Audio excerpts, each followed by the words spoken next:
Benten dua pertanyaan.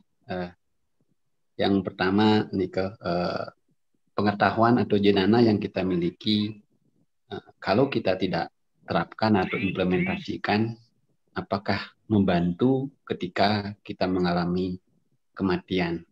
Artinya apakah membantu sang roh dalam perjalanannya menuju tempat yang baru? Itu yang pertama. Mungkin yang kedua adalah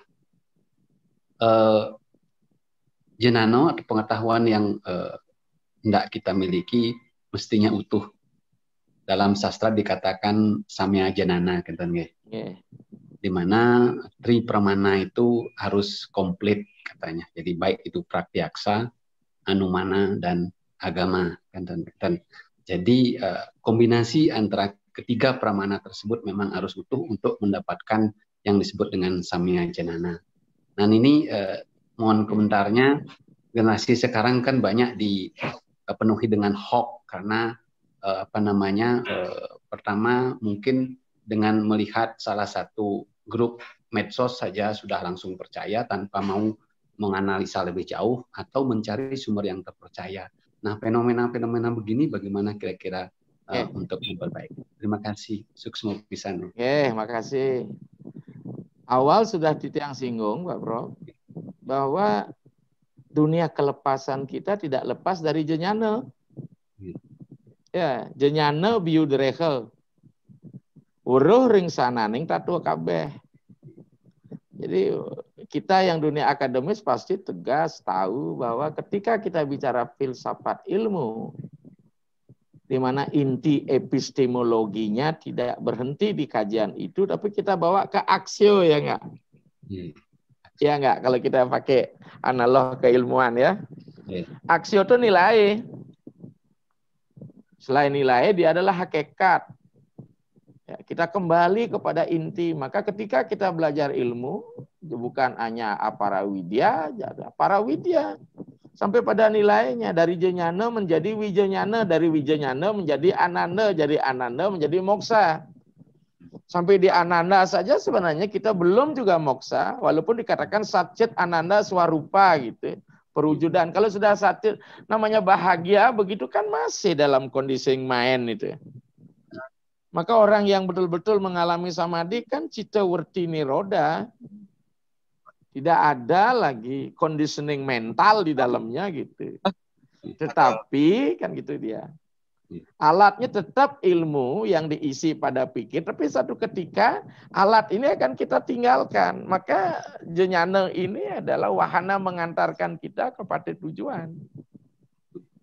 Ini penting nih. Seperti mobil ketika kita sampai di tujuan, kita kan udah turun dari mobil ini. Tapi kita harus tahu mobil yang harus kita naiki yang bagaimana. Maka jelas sekali apa yang dijelaskan di dalam Waraspati Tattwa. Ya, telu perkaranikang wang anung gumaweaken desang mahyun kalepasan gitu. Ada 3 sarana yang dipakai untuk orang mencari kelepasan. Jenyana biudrehe, jenyana gitu. Uruh ring sananeng tatwa kabeh, tahu akan hakikat semuanya. Tanpa pengetahuan yang kita baca di kitab suci, mana tahu kita bahwa at-tatwam asi itu bahwa kita semua sama. Saya yakin orang dari lahir tidak memahami itu. Paling-paling kita hanya pengetahuan lahiriah. Dia anjing, saya manusia, kan gitu. Tapi ketika dia sudah mulai membaca, diisi secara filosofi, bahwa hakikat anjing dan kita sama. Sangyang Atman di dalamnya, kan kita nih. Kapenting, tresno dosa ke saya. Ya. Pati palaning subuh karma, indriya yoga marga. Tanjena ring wisayan yang tidak mengumbar nafsu.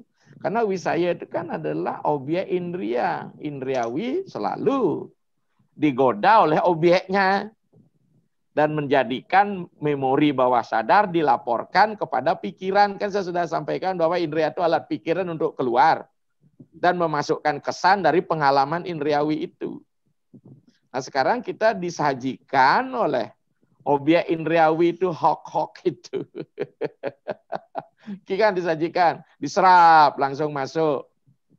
Dan sekarang ini karena budaya manusia ingin cepat dan siap saji, percaya begitu saja. Apalagi yang suka buat hoax. Sering membela agama tapi buat hoax, ngaku bertuhan tapi buat hoax dan iki. Mengapa kita akan orang lebih mudah percaya dengan hoax?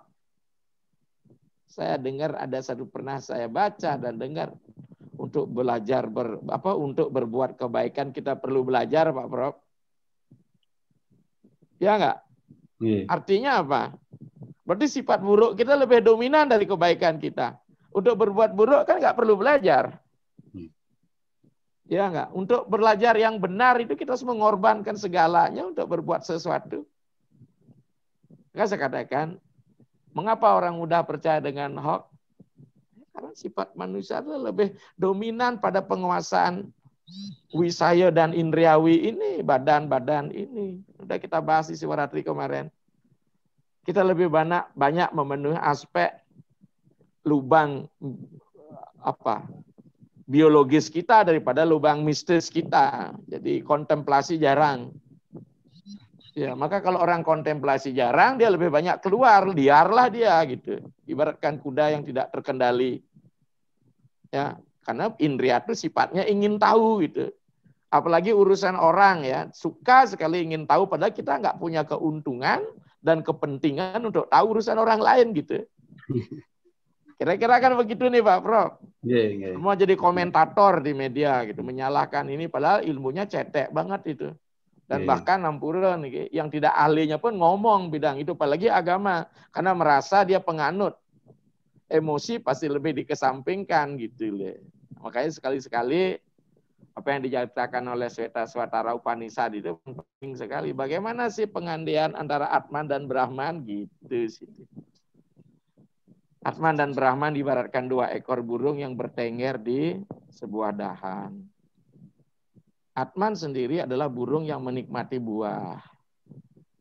Brahman adalah burung yang mengamat-ngamati saja si Atman yang makan buah. Bencana apapun ada di luarnya yang menikmati buah tidak ngeh karena asik dan merasakan dirinya bukan burung lagi, merasakan dirinya buah itu gitu. Ketika diberitahu oleh Brahman yang berupa burung itu, jangan terlalu banyak makan buah, marah, dikira direbutnya. Padahal burung elang sedang menyamar ini gitu.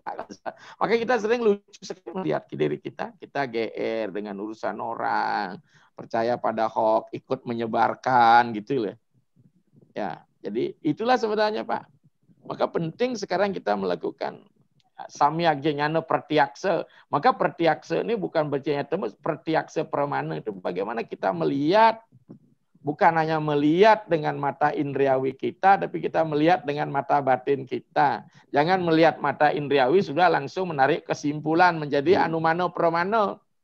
Fakta dan data kurang, sehingga agama pramana kurang gitu. Akhirnya hancurlah kesimpulan kita, Pak, konklusian kita. Saya kira demikian, Pak.